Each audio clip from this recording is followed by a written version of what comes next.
Hey, this is 001 coming back with some news back about E3 and my Nintendo World Store visit. Basically, the start of it all was a great Nintendo World event set up by Street Pass NYC. It was real fun. Got to meet some people, got dozens of Street Passes. Um, I met up with a few familiar faces and stuff like that. And yeah, I met a couple new ones as well. And it's been a while since I've been there. I think it was since maybe last year of the fall since I've seen Street Pass NYC guys. And it was like the same as always. It's fun, great. And meeting some new, see some regular faces. Got to play some Kid Icarus. There was also a tournament as well going on for Kid Icarus Uprising video game, and it was pretty good. I didn't do well, but it was pretty fun. But on to the important topic. The topic for today is basically about the E3 presentation for Nintendo, which was pretty interesting. I think the E3 presentation this year was done a bit more strategically to keep up or kind of make a slow pace for Nintendo so that they can slowly talk about the Wii U bit by bit. I think that was their plan this year, was to make a lot of Wii U news and a lot of Wii U announcements. But the 3DS itself was kind of already known about. All the games that they discussed were known about, so it didn't really feel that refreshing to hear about any of the games I've heard. I mean, if any normal person with an internet connection would have seen the presentation, they would have seen the presentation and kind of felt underwhelmed by the not that many new announcements for the games that were discussed. I mean, you had your Castlevania, you had Scribblenauts, which was a good choice.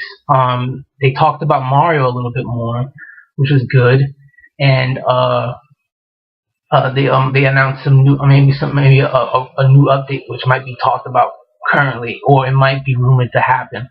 Because of course, back to the Wii U was pretty much discussing basically the new controller that they were showing, and it's called the quote unquote gamepad, which I think is a great name for it, because I think personally what they're doing with the Wii U is similar to how the DS was first launched, and how people had this speculative way of looking at the DS and saying, like, maybe this is a weird idea, and maybe we're not all fully on board with it, but we're kind of understanding what's going on. That's pretty much what I got from the reaction of the press when they were discussing the Wii U. So as I was listening more and more about the Wii U, you had Miyamoto, you had Reggie, and you had a couple of new faces, and you had Ubisoft discussing the gameplay impressions for their games that are going to be launched, which I think is maybe a big launch lineup, especially coming from Ubisoft. Ubisoft is definitely pulling out some big things for the Wii U, which is a smart move. And of all announcements to hear was that BioWare is behind Mass Effect 3 coming to Wii U, which I think is a great move, because hopefully, maybe sometime down in the future, we can hopefully see maybe KOTOR 3, which would be a good idea, because I'm a real big Star Wars fan. I would like to see more Star Wars type games come to the Nintendo console, especially LucasArts. I mean, those guys are great, and it'll be good. It would definitely be great to see some of that stuff. Maybe, who knows? Maybe we might get re-releases. Maybe we might get a Mass Effect 1 and 2 downloads. Who knows? Maybe, that's just hopeful. That's hopeful thinking. Coming from me. But basically, back onto the Wii U. The Wii U was discussed in great length. There was a lot of detail in the information. And also, if you have a 3DS, you can also go on your 3DS, and there's also additional videos that they didn't even show on TV or at the presentation at Nintendo World. They had this other video where they just talked about how the Wii U's new game that they're talking about and talking about a lot, which is called Nintendo Land, which has it had this Mii vibe to it, where you're kinda using your Mii for everything, but at the same time you're also socially surrounding yourself with other people that are also doing the same thing, which is it's pretty much what the Mii's are for, to have a social environment where you can, kind of have your Mii doing anything you want to do, which is great. And also, I think from the presentation, the the announcements and the hidden announcements and things that we don't even know yet, which was the funny thing about the Nintendo conference, was that they kind of left everything open ended, where it was this is happening, this is what we're gonna do, this is what the controller does, this is what the impressions are, and it's like maybe a month or 2 months from now, who knows? Maybe at Comic Con or sometime before the holiday, we might hear more news. Of course, we have to. Of course, something new is gonna pop up. But all in all, I think that the conference was a great conference. I think compared to Sony and Microsoft, Nintendo was pretty much on the same level as every other company. I think that they were pretty much doing all the same things, and that's not a bad thing. I think what they're doing is kind of pacing themselves right now, because I don't think it would have been a smart idea to talk about everything at one moment. And I think that taking that snail pace, what they were doing, was slowing themselves down so that they can extend the invitation of this new console to new people, and also bringing in to also bringing in the familiar faces, of course, to who's into Zelda, Mario, Star Fox, Metroid, etc., etc. Those gamers, those guys aren't being left out. So it's kind of like we're watching the casual market become interested in gaming, where we're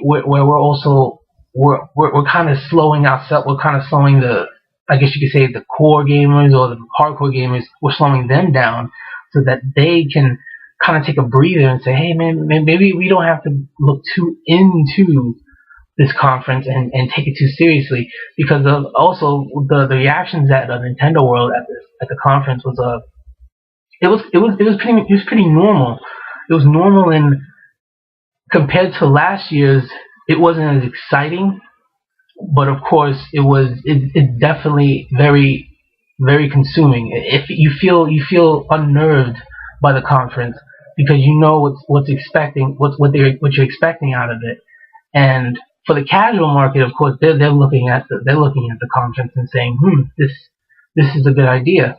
So I think it's a reminiscent to the beginning of the DS, when everyone was wondering what is the two screens about, and how are they going to use the two screens. I think, from my opinion, I think the screens, the gamepad screen and then the television screen combination is a great idea. I mean, if the DS could do it, maybe the television could do it. Maybe the television had it in it all along, which I think it's a great concept, because I mean, the hidden features behind the gamepad could be that, as it is a new DS iteration before console. And to have that, I think it's a great gimmick, and it works, because I mean, you have a huge amount of people adopting the DS, and it's the casual market. So it's obvious that they gravitated towards that. So they're thinking, maybe if that worked, maybe this could work. And I think for a Nintendo console, I think it's a 1-2 hit. I personally think that they're actually playing a smart move right now. So this is pretty much all I have to say. I think my grade on everything would be definitely a grade. Okay, from a percentage, 85. For a letter grade, I'd say B, a straight B. And for for 5 out of 5 stars, I'd say a 3. 3 stars out of 5. And yeah, that's pretty much it. Alright, so until next time, take care, YouTubers.